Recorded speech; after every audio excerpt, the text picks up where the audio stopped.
Ele é pediatra, ele é cardiopediatra e nós vamos conversar a respeito do AVC infantil. O que é isso, Edjane? Criança tem AVC? Tem. E pode estar ligado a problemas cardíacos, é isso? Bom dia, doutor João. Seja bem-vindo à Metropolitana. Bom dia, Edjane. Muito obrigado. Bom dia a todos os ouvintes. Agradeço pela oportunidade, pelo espaço aqui para estar conversando com vocês. É real? Tem crianças tendo AVC? É real, sim, né? Não é o habitual. As pessoas pensam que AVC é uma doença mais em idosos ou pessoas que têm alguns outros problemas de saúde, mas as crianças também podem ter AVC, sim, tá? Os AVCs, eles podem ser classificados de duas maneiras. Eu posso ter um AVC hemorrágico, com sangramento, alguma alteração ali de uma vascularização cerebral, onde eu posso ter um rompimento de um vaso e uma hemorragia súbita em crianças, e eu posso ter também eventos associados a trombos, né, e gerar um AVC isquêmico. As crianças, elas possuem algumas doenças que podem favorecer o surgimento de sintomas de AVC. A cardiopatia é uma delas, né? A gente tem diversos tipos aí de cardiopatias que podem gerar esses eventos que favorecem o AVC na criança. Gente, são 8 horas, 8 minutos agora em Maceió. Eu estou conversando com o Dr. João Kumaru, pediatra, cardiopediatra. A gente está falando sobre o AVC. O que é o AVC? O AVC é uma condição médica grave que ocorre quando o fluxo sanguíneo para o cérebro é interrompido, resultando em danos cerebrais e sintomas como paralisia, confusão mental, e pode deixar sequelas e sequelas graves. O AVC hemorrágico, ele pode evoluir a óbito, né, doutor? Perfeito. O AVC hemorrágico é uma condição grave, pode evoluir a óbito se não for prontamente verificado e tomadas as medidas necessárias, né, podendo ser até cirúrgicas para a correção do mesmo. Olha só, né? E aí, gente, a gente pensa o quê? E como é que uma mãe pode suspeitar que a criança está com essa possibilidade? Aí o doutor João falou a respeito das cardiopatias. Existem crianças que nascem numa condição de ter, inclusive, uma cardiopatia congênita, por exemplo, né? Exatamente. As cardiopatias congênitas são aquelas em que a criança já nasce com alguma malformação ali no coração. Existem várias delas, né? E por esse defeito no coração, alguns deles favorecem o surgimento de trombos dentro das câmaras cardíacas, o átrio, o ventrículo, principalmente ali no átrio. Esses trombos, eles podem acabar se soltando, se deslocando até o cérebro e gerando um efeito de isquemia, que é a interrupção do fluxo sanguíneo, como você bem já falou, e acabando com AVC na criança. As cardiopatias, elas podem ser identificadas em grande parte até ainda dentro do útero. Então é importante salientar isso, porque muitas vezes o que acontece é que as mães não têm informação ou um pré-natal que não é tão adequado e não fazem exames que seriam importantíssimos para verificar essas situações. Então eu posso fazer exames, por exemplo? Por exemplo, um ecocardio fetal. É um exame que verifica justamente o coração da criança ali ainda dentro do útero materno, tá? Então esse ecocardio, ele já pode me dar sinais de que o coração tem uma malformação e a gente já saber que a criança é uma cardiopata ainda dentro do útero, que ela vai nascer com algum defeito do coração. E isso vai facilitar a vida dos profissionais, já vai deixar a família preparada para entender algumas dificuldades que possam vir a ocorrer já no nascimento da criança. Outras cardiopatias a gente só consegue verificar após o nascimento com algumas alterações, seja de respiração, alguns sintomas mais sistêmicos. A criança às vezes começa a ficar roxinha, né, que a gente chama de cianose, e aí a gente começa a se preocupar e investiga essa cardiopatia com um ecocardiograma também e outros exames específicos ali dentro da maternidade ou às vezes em acompanhamento com o pediatra. Quando a gente fala em criança, toda observação é necessária, né? Eu imagino que alguns sinais são dados. A criança cansa, alguma coisa assim. Vamos falar para as mães que estão nos ouvindo agora, os titios, né? As titias, os irmãos, para que fiquem atentos. Então, o que precisa ser observado? Já foi dito que se a criança for diagnosticada inicialmente, assim, logo no início, já nasceu com aquela cardiopatia ali, fica mais fácil, eu imagino, porque ela está sendo cuidada, olhada à lupa, na maioria das vezes, né? Mas pode acontecer o AVC em alguém que pegar alguém despreparado, por exemplo? Pode sim. Em algumas vezes a cardiopatia ela não fica ali tão evidente, né? A criança até faz um acompanhamento, nem sempre tem o ecocardio ali intraútero, fetal, e a criança nasce, tá tudo bem. De repente ela começa a apresentar alguns sinais. Então ela pode apresentar cansaço, dificuldade de amamentação, não consegue ganhar peso adequadamente. Isso são sinais que fazem a gente pensar em cardiopatias, tá? Que tem que ser investigado com pediatra, com cardiopediatra. Com relação ao AVC, isso vai depender muito da faixa etária, porque a dificuldade para os pais é justamente, principalmente ali na faixa de recém-nascido, até os primeiros 2 anos de vida, porque eles não dão sinais tão claros como de uma criança maior, de um adulto, né? Que a gente está acostumado com o quê?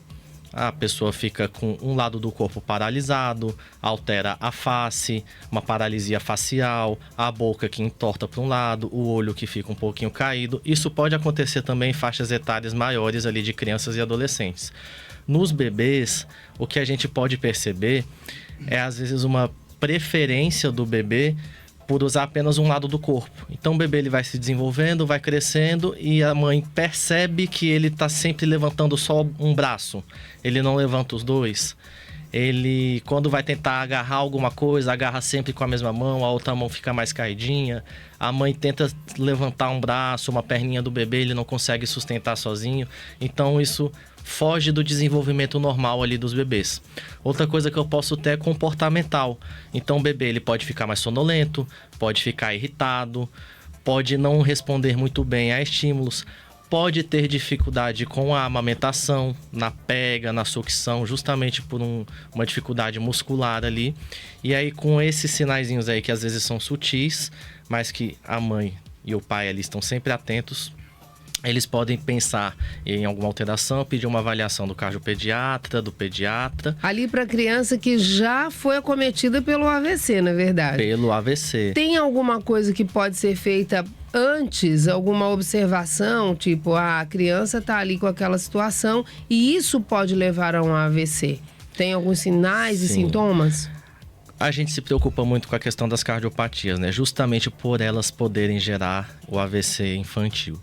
Então, esses primeiros sintomas, assim, cansaço, dificuldade de amamentação, tá perdendo peso ou então deixando de ganhar peso, porque o bebê ganha peso muito fácil nos primeiros meses de vida, já são sinais de alerta.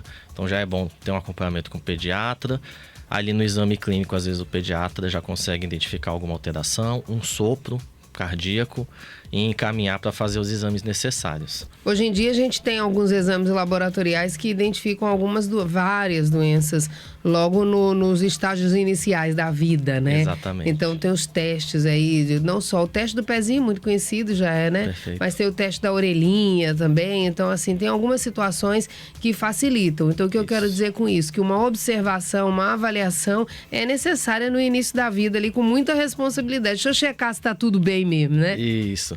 Logo ao nascer, a gente já faz alguns testes que a gente chama de triagem neonatal, né? Então, como você bem falou, teste da orelhinha, teste do olhinho. Tem um teste chamado teste do coraçãozinho, que é justamente para saber se o paciente ele pode ter ou não uma cardiopatia, né? A gente vê ali uma diferença de saturação, que a gente pega um oxímetro e vê a quantidade de oxigênio que circula no sangue, compara ali a saturação dos membros superiores com inferiores e eu já posso identificar ali uma cardiopatia. Fora todo o exame clínico, né? Então a ausculta cardíaca, a ausculta pulmonar, ver ali o exame motor da criança ainda nos primeiros dias de vida. Com isso, os pediatras eles podem identificar alterações, já informar os pais e tomarem as medidas necessárias. Algumas alterações no coração, elas podem ser superadas assim no início da vida da criança? Sim, algumas alterações podem ser superadas, tá?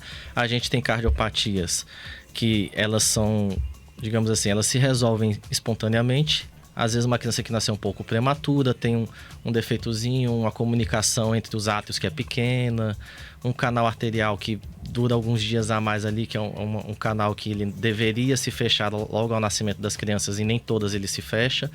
Elas podem se resolver ali até espontaneamente.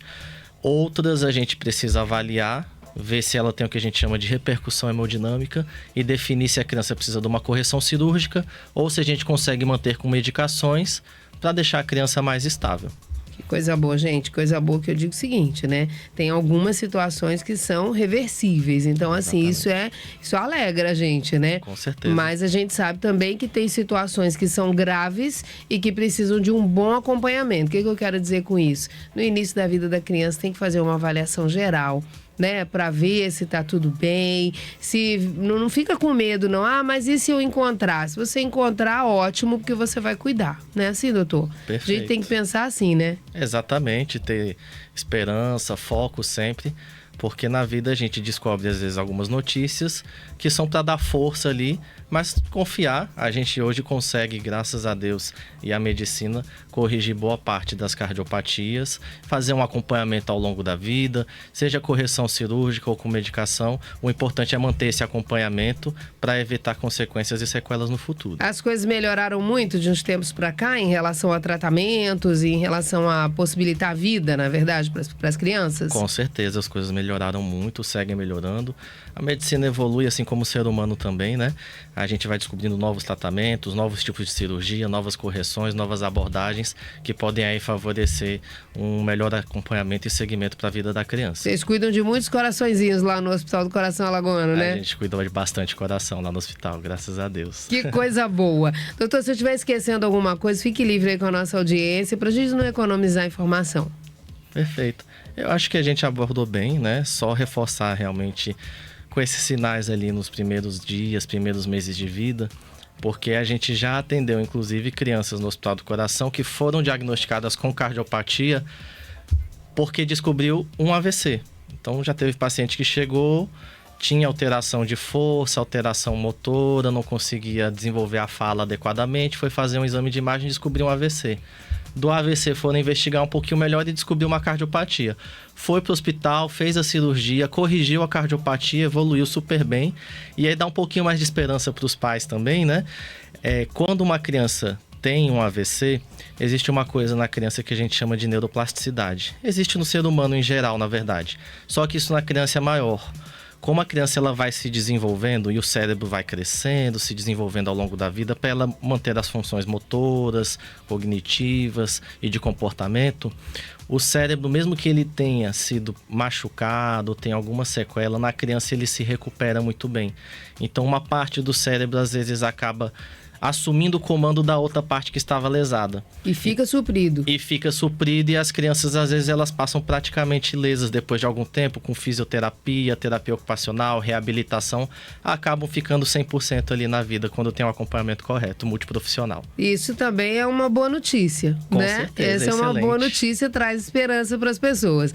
Vamos cuidar, vamos observar as crianças, gente, é importante, né? E se você tá aí, ouviu a gente e precisa passar essa informação para frente, a gente precisa ter essa responsabilidade, né? Às vezes assim, não tenho filho, não tenho que prestar atenção nisso não, mas você tem conhecidos, tem amigos, né? É tão importante a gente chamar a atenção, porque às vezes as pessoas estão ali distraídas e não se apegam a coisas muito importantes no início da vida da criança.